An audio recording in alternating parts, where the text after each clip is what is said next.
Hello, everyone watching. My name is Sabine Monice, and I work with the Gali Health team.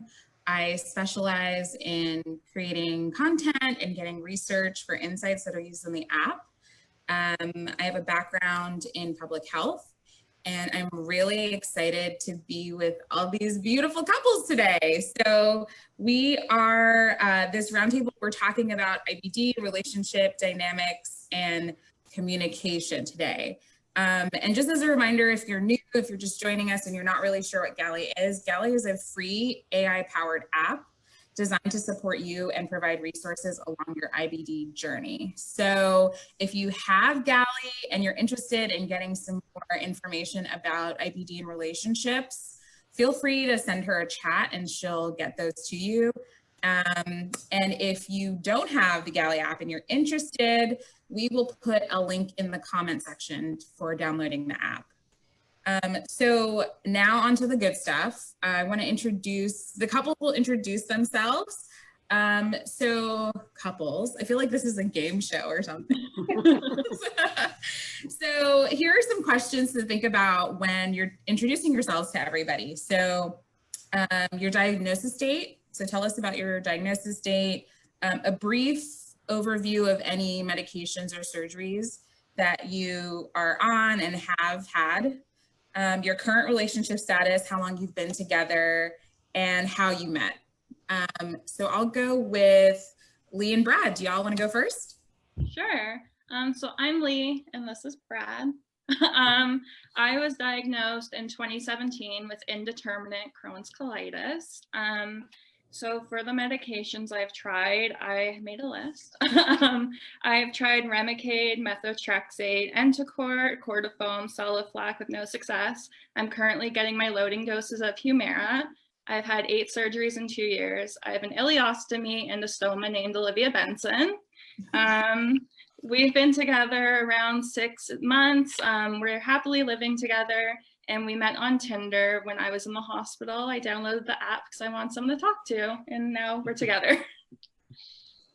We love a good Tinder success story. That's so great. Thanks, guys, for being here. Nice to meet you. Nice to meet you.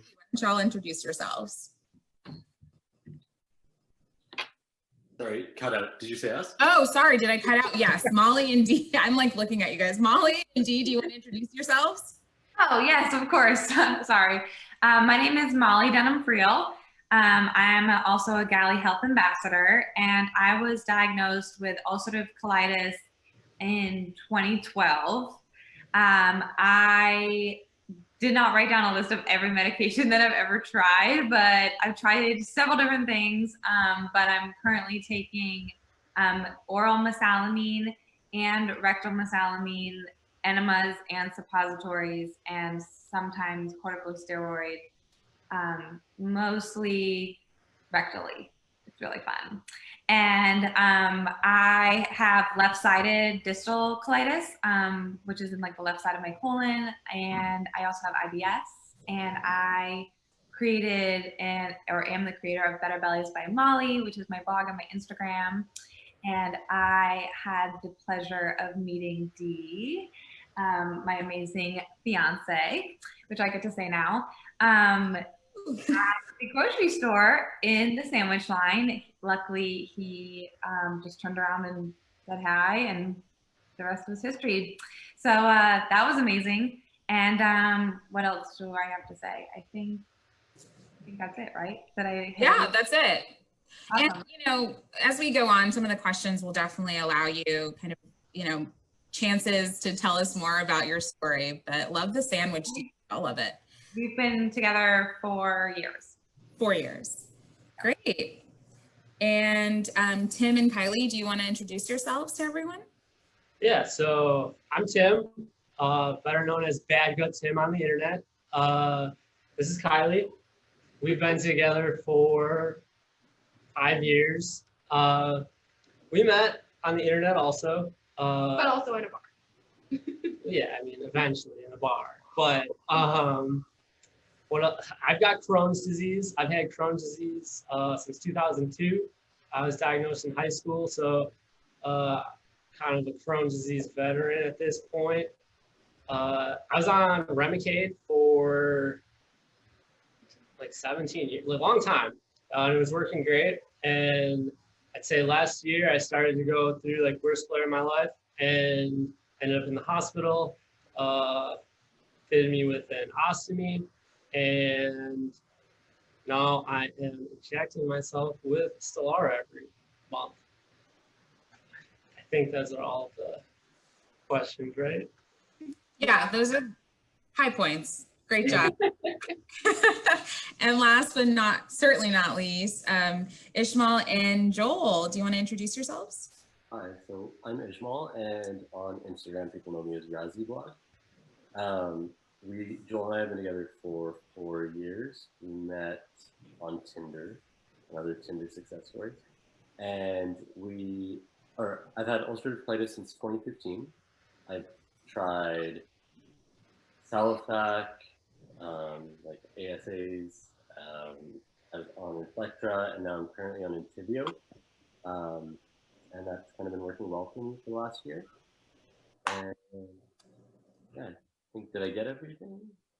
Yeah, absolutely. Oh, okay, you said you guys met on Tinder. Okay, great. No, high points. And for everyone, as we're going through the questions, if you guys have questions, feel free to put them in the chat and we'll integrate them into our conversation. We really want this to be a free-flowing forum. Our participants have had questions beforehand, but we're interested in what your thoughts are. So definitely put them in the chat and we'll get to them. Okay, so for those of you with IBD, can you talk about how and when you told your partner about your IBD diagnosis and what was that experience like? And then the partner, how did you react to that? I told Brad about my IBD before we met. I wanted to be super upfront about my illness, but I also kind of wanted to ease him into it because like I do have a complex like IBD story. So I didn't want to overwhelm him at once with everything. And then it was pretty nerve-wracking because I'm telling someone who I'm starting to have feelings for, but I haven't met, like the most vulnerable side of me. So like he could have been like, nope, this is too much to handle and walked away. But I really wanted to be like upfront and honest about everything. So yeah, I told him like right away. And your reaction to that, Brad? It didn't really bother me one bit. I didn't know exactly what Crohn's was, so I kind of did my own research on it. Everything I read about what the symptoms were and all that didn't change one bit how I felt about Lee when we started talking. I have a question for you actually, because you Googled it and I don't think Dee ever Googled it, but I can ask him later. Did reading the symptoms gross you out at all or make you be like, oh, like what did you think? Because if you read the symptoms on, Google, it's kind of awful. Yeah. No, it didn't bother me one bit when I Googled it and saw like images of what it was. It didn't affect how I felt about her and how we were talking. So no, it didn't affect me at all. Great. That's awesome. That's beautiful. I wish I had like sound effects, like, oh, like this is beautiful. Like I need a little like sound prop. We will talk about the P word later, P being poop, but so anyone else want to talk about just like sharing your IBD diagnosis with your partner and partner's kind of your reaction? I think I'll go. So I was really honest and upfront from the beginning, and I was just like, I have an illness. And it wasn't really like, we didn't really delve into it until a few weeks in. But when I let Joel know about it, he was already familiar with it. So I'll let him touch on how he was already familiar with it. Yeah.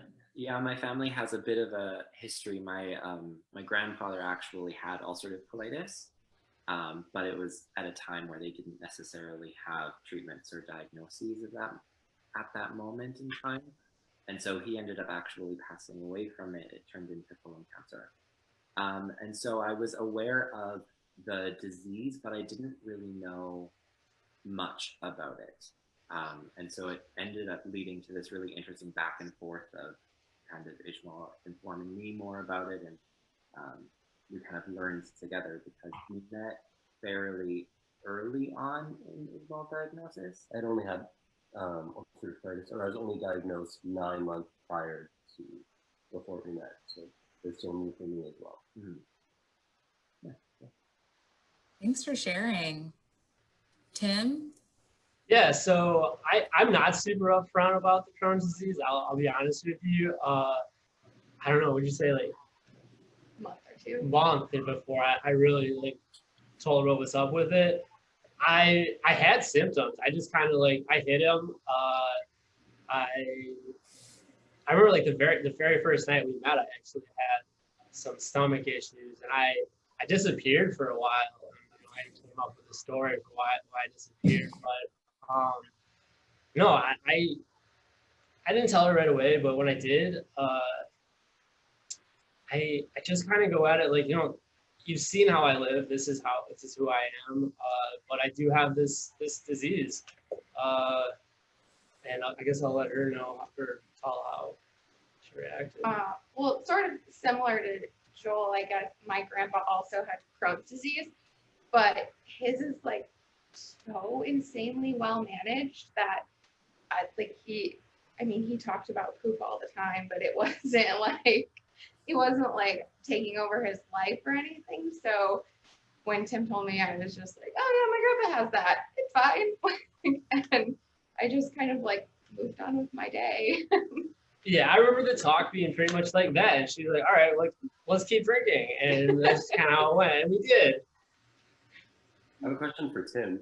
So when she took it so, like, she was like so cool about it, how did you react? Were you kind of like, were you hoping for more of a discussion, or how did you feel? No, I mean, I think that's just kind of how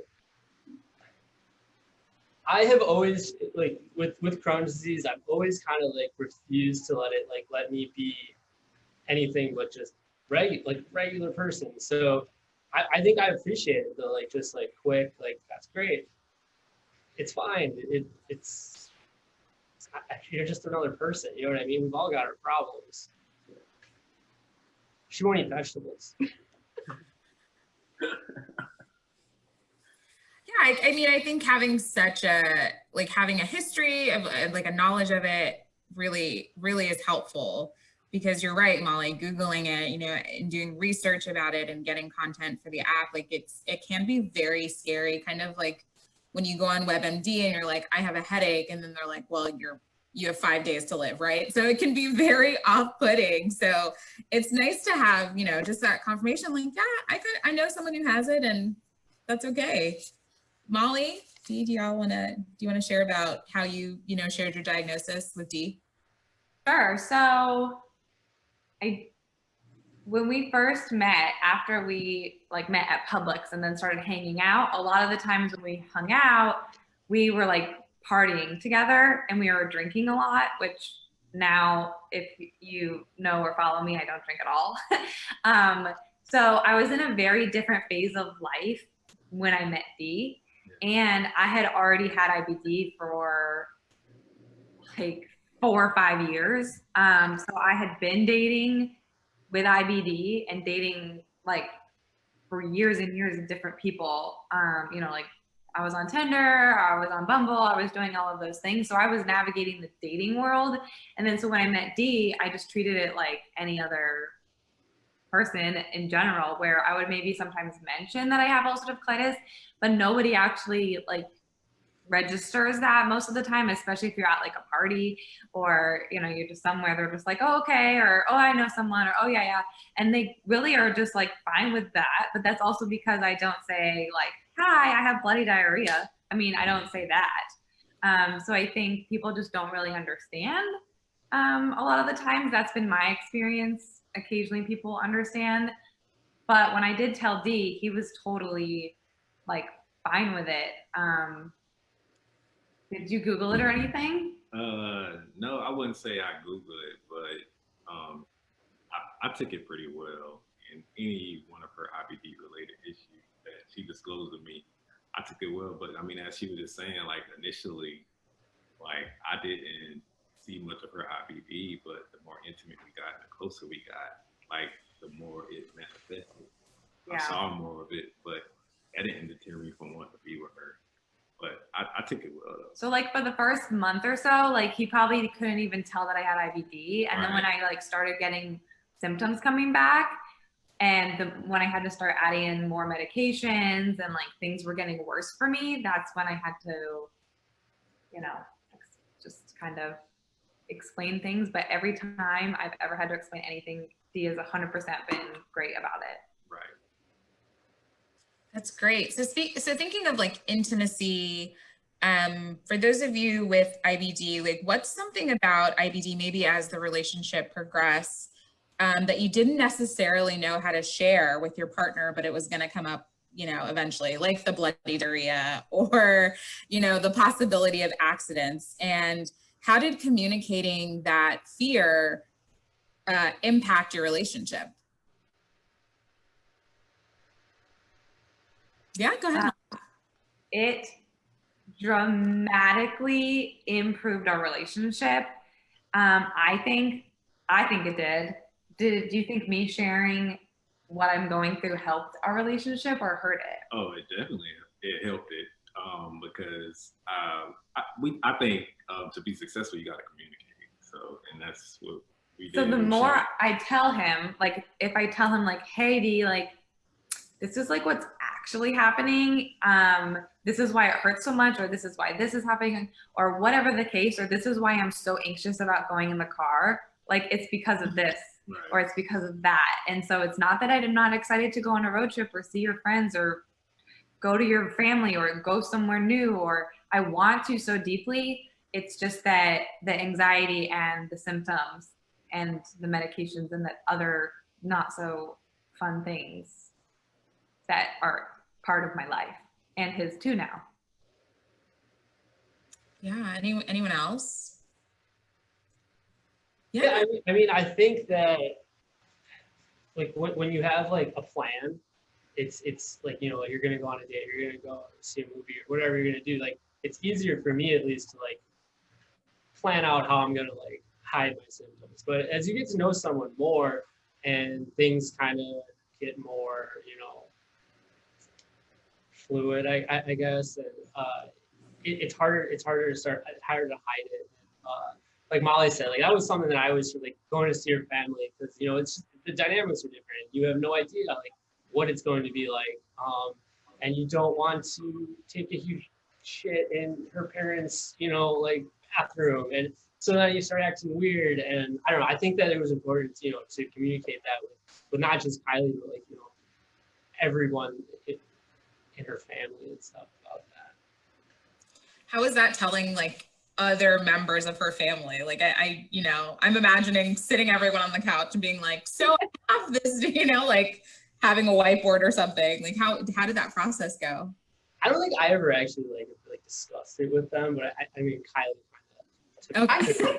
I think it's kind of hard because we've all seen my grandpa and he just manages. And I mean, the man drinks like 7 beers a day and just eats whatever he wants and just deals with the repercussions. And so we're all just kind of like, yeah, it's no big deal. But when like Tim like can't come to a family function because he's sick, I think like before he had the surgery, a lot of people were like, oh, he's sick, like he just doesn't want to hang out with us. And like even I would get like offended sometimes, like you never want to come, but I think everyone kind of, once he like got really sick, everyone was like, oh, this is real, like, and everyone felt kind of bad. 7 beers a day, that's impressive. Yeah, you know, that's hard. We oh, okay, that makes a lot of sense now. Lee, did you want to say something? Did you want to? I think my concern was just like no one writes a handbook on when to tell the person you're dating about any part of IBD. And my IBD's never been managed. So even after having my ostomy surgery, I've had more complications since that. Like, I don't know who follows my page, but like it's been worse since having my ostomy. So I think when like Brad slept over for the first time, I had to be super upfront and like So my bag could fill, I might not wake up, and you could wake up in my poop. Like just putting it on the line like that. Or like I can't hide anything like when we're intimate. So it's like, okay, well, feeling super vulnerable. This is Olivia. Just like, nice to meet you.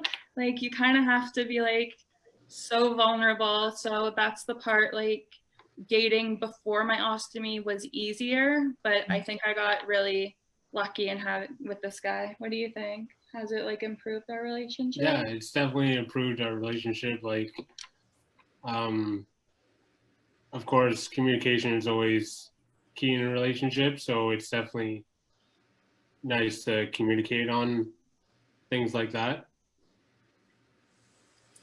We have kind of on along the same line, we have a question from a viewer. Yay. I know so this is their question.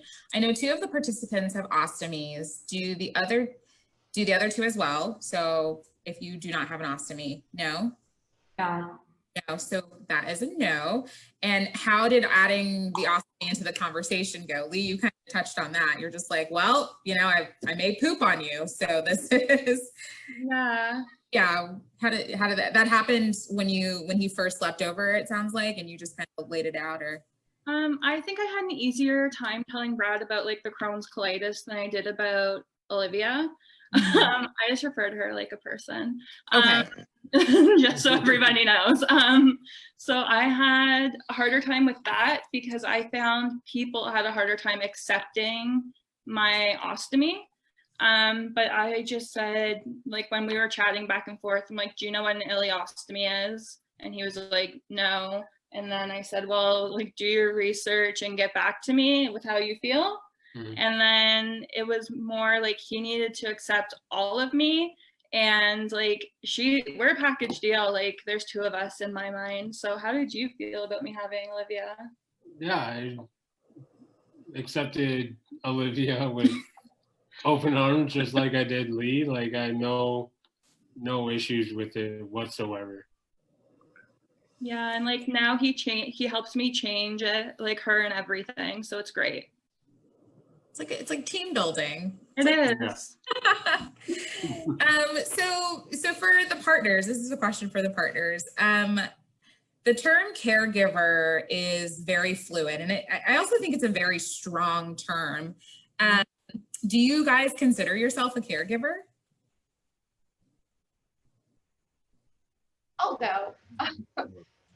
I think, like you said, it's fluid. It's always changing. Like when Tim was in the hospital for a month, I definitely, like, and when he came home, I definitely think that, like, I was kind of a caregiver. But I think now, like, he's got everything pretty well managed, and, like, I'm here to help, and I'm more of, like, a teammate, but I wouldn't consider myself a caregiver, like, at this point. A teammate, I like that. Dee, did you want to jump in? Yeah, I do believe that I'm a caregiver, and I don't necessarily believe that you have to have IBD or be sick to need care, but you know, there are times where more care is needed than others. Like when Molly has a flare or she's sick, and I have to provide more care. But I think for the most part, everybody on this call is a caregiver, including myself. How about Joel? Do you have any thoughts about being coined a caregiver? You know, it doesn't, you know, it's like thinking of someone who's sick. That's not necessarily something you're like, I'm dating this person and, you know, being a boyfriend or girlfriend and a caregiver. So how do you feel? Do you consider yourself one? I wouldn't consider myself a caregiver. I definitely like to take care of, and I like to nurture.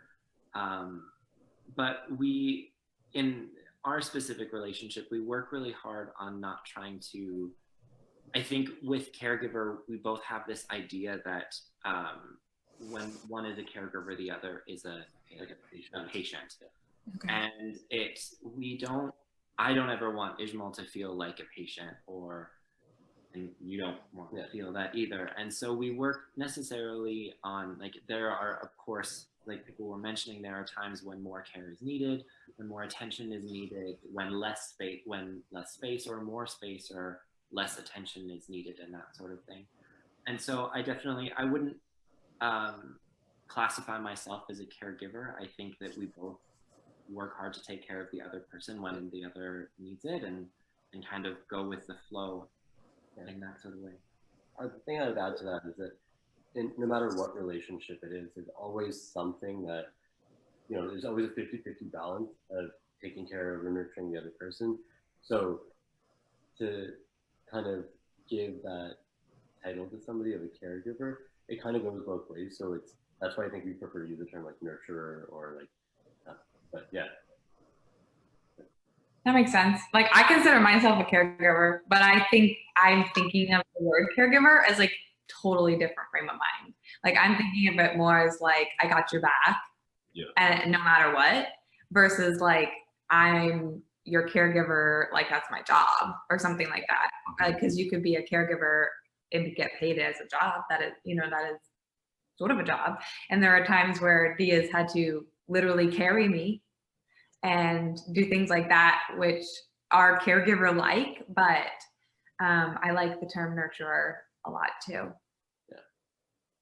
Yeah, I mean, it's a common theme that I'm hearing is that it's a team effort. So, and even though you have IBD, it's not one-sided in terms of showing affection or being there for the person, right? So, you share, you give that back to your partner regardless of your, of IBD. Again, I wish I had a sound effect. Oh, this is so beautiful. Give care in different ways. Like, giving care is not just about like holding someone's head up. It's not just that. Like, I care for D in a lot of ways. And he doesn't always need the care I need, and it just changes. Yeah, 100%. Well, thinking about that, this is for anyone. Are there any adjustments you've had to make in your relationship because of IBD?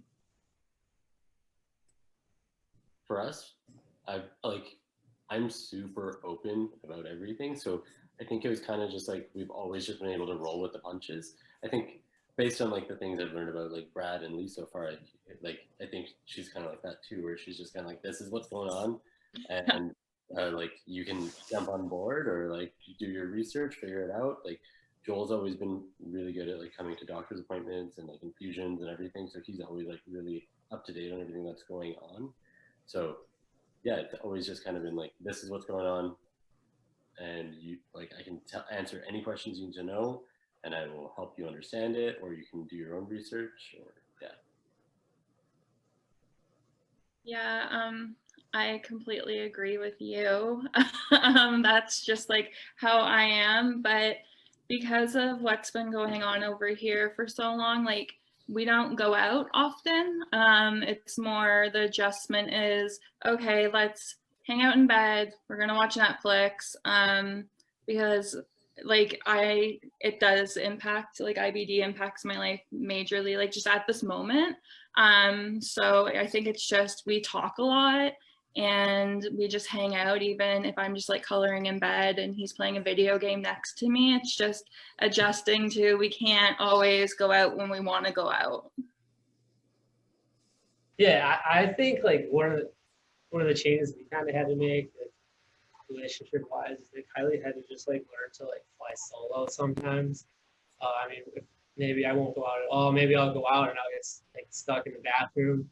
There's a time we went to St. Louis and she had to like explore St. Louis by herself while I was in the bathroom. But I don't know. I think that's a change that we had to make. Same. We just kind of roll with the punches. Yeah. Yeah. Being super flexible. That's what I'm hearing. Just kind of. Yeah. It just depends on the season you're in, like, and I've had IBD for a long time before D, and IBD changes so much. So we've had seasons of going out, we've had seasons of going nowhere. So yeah, just changes. So for those of you with IBD in your relationship, is there anything that your partner does that makes you feel extra supported around your IBD? I mean, I can start with that. I mean, Kylie watched me go from like my highest, the best I've ever felt, to like slowly going, to being stuck in the hospital and losing 60 pounds and ended up with an ostomy. And I just know that I mean, just how she was there for me throughout all of that. I just know that I can trust you, 100%. There's no one in the world I trust more. So, I just think being there for me. Molly, I saw you shaking your head. Yeah, I agree. I agree. I think there was a turning point where it kind of clicked in my mind that Dee was like down with the IBD, I guess. I think the time where I like physically couldn't move and he had to carry me, and then he was like fanning me and I was on the toilet, and it was just like very vulnerable, like just the very vulnerable situations, like talking about accidents and having to explain things and physically be unable and having him like physically help me. I think that's when it kind of was challenging to be that vulnerable and be that feeling so helpless. But I think when Dee was able to be there for me that way and to literally not love me less or think I'm less hot or sexy or anything, I think that really helped. Anyone else? I'm like tearing up. This is so beautiful. Yeah, I'll jump in if that's okay. Yeah, absolutely. I think like there's nothing Brad does that I don't feel supported by. Like last night he washed my hair because like I couldn't wash my hair, and he like learned how to comb it from the bottom up. Just like little things like that. Or if I need to cry, he's just like grabs me in a big hug and he's like, "It's okay, babe, just let it out." Or like it's little things like this jug I have full of electrolytes. He is always just grabbing it and keeping it full. It's just knowing he has my back no matter like what. He's in this, and he's just, I think I knew like I loved him when he was like, "I think Olivia is beautiful too." And I was like, okay, like this is it. Like not to make light of it, but yeah, he like accepted all of this happening and was like, "Okay, do you need me to wash your hair? Anything I can do?" And just telling me I'm beautiful even if I'm throwing up. Yeah. My incest is beautiful. Yeah. He's putting you on the spot. I feel like some conversations are gonna happen after. Meanwhile, I'm trying not to cry over here. Goodness gracious. Ijmal and Joel, do you have anything about? I mean, it just seems like it's part of the package, and I feel like you guys might feel the same, but feel free to chime in. 100%. Like I like with what Lee was saying and what Molly said as well. It's just kind of like you don't like Joel has been there for like everything, and it's like I've always been a very independent person, so it's not like I ever needed somebody to come to those appointments and things with me, but he just wanted to, and it's just part of that whole nurturing thing that we were discussing, right? So even when I was in the hospital last year for a week, he stayed at the hospital the entire time. He slept in a chair next to the bed, like uncomfortably for 5 days, and like comes to my infusion appointments, always knows what's going on with my doctor's appointments, and like with COVID and everything that's going on right now, obviously he can't come to infusions anymore, but he's always just like checking in while I'm there, texting me or from work or wherever. So just that support, like it's a package deal, right? And it's pretty amazing. You guys, yeah, this is, I mean, I think anytime there's any extra thing thrown into the mix, whether it's a chronic illness or just any other difficulty, you want to feel secure, and it sounds like you guys not only communicate with each other, but it's just the little things. It sounds like it's just the little things that you do for each other that really just kind of add up to the big things. We have another question. What's the most, this is for the partners. What is the most challenging part of having a partner with IBD?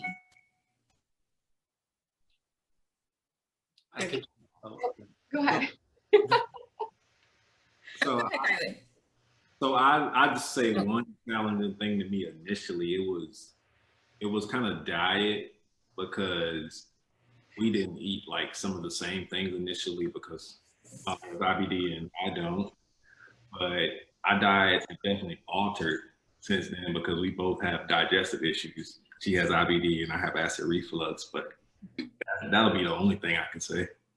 There could be more. I mean, there's more, but that's one thing I could speak on. Kylie, did you have something to add? Well, I think, well, diet definitely, but to like Tim kind of spoke to before, I am like sort of a codependent person. I don't like to go do things by myself very much, but so I had to really like figure that out. When he's not feeling good, I had to just like get okay with going to do things on my own. I think we got there. Joel, did you have anything you wanted to? Yeah, I'll throw some stuff in there. I mean, yes, diet. There were some times when Ijmal was doing an elimination diet where he couldn't eat anything. And so we would, you know, have a really delicious spinach and chicken salad every day for a month or two. And yeah, absolutely, like figuring out how to do plans and that sort of thing. I mean, I'm very much a planner. I like a schedule. You know, I will have fun from 7:30 until 8:30, and then I'm done. This is the way how this can work, and so there's been that. But I think the difficult part is figuring out, like for me, what I found most difficult was the emotional side of it. Of how can I be the emotional, you know, support column that Ijmal needs sometimes, but then at the same time, it's finding that support outside of the relationship where I can then, you know, I can then break down and cry, and I don't have to give my stress, and I don't have to give that extra negativity that is already surrounding something so intense to the person who's feeling it 10 times more than I am. And so figuring out that balance of, I'm just gonna go step outside for 5 minutes, and I'm gonna take some really deep breaths, and then I'm gonna come back and we'll be fine. And figuring out that balance of, you know, we're both humans, we both have emotions, and this in the relationship, and how to be supportive and also have support and be the support, and you know, that whole, yeah.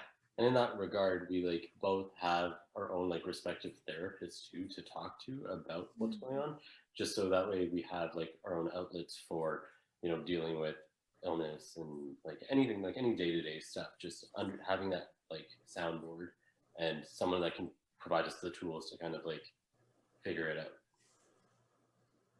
Yeah, it seems like that vulnerability goes both ways, you know, not only having, you know, to tell your partner, like, I have IBD and this is what it looks like. But your partner kind of saying, you know, sometimes it's hard for me too. And I, you know, not wanting to add to that stress and just, you know, like I'm supporting you, but I'm having a difficult time. That's great. Communication is really important. So I'm choosing my questions wisely. I think this would be good. We have about 10 minutes left. Do you have any parting thoughts or advice for the IBD community about relationships, intimacy, dating? Everyone's gonna have a turn, so don't all speak up at once. From my own experiences, what I felt was that it was really important to be upfront, like sooner than later, just because it also, like, if you don't feel like that's a part of your life that you can kind of divulge or trust that person with, then is it really worth the effort to keep like working towards something? So I think putting all your cards on the table at the beginning is, in my opinion, important, and that everyone else may not agree, but that's just kind of how I like to operate. So that's the advice I would give.